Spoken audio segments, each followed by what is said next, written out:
জামালপুরে বিএনপির 2 শতাধিক নেতাকর্মী জামাতে যোগদান। জামালপুরের বকশীগঞ্জ উপজেলায় বিএনপির 2 শতাধিক নেতাকর্মী বাংলাদেশ জামাতে ইসলামীতে যোগদান করেছেন।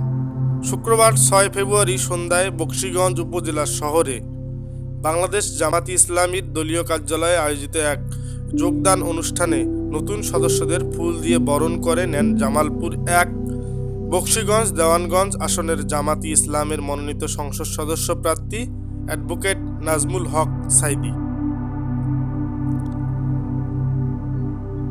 জানা যায়, বগাচর ইউনিয়ন বিএনপির সাংগঠনিক সম্পাদক মুজিবুর রহমান এবং মেরুচর ইউনিয়ন বিএনপির সাবেক নেতা মাসুদ মিয়ার নেতৃত্বে এসব নেতাকর্মী জামাতে ইসলামীতে যোগদান করেন।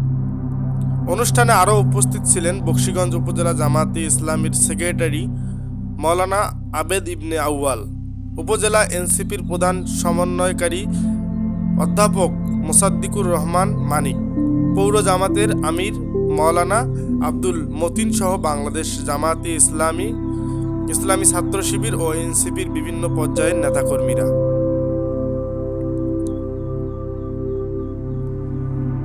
বক্তারা বলেন, আদর্শিক রাজনীতির প্রতি আস্থা রেখেই নতুন কর্মীরা জামাতে ইসলামীতে যোগদান করেছেন।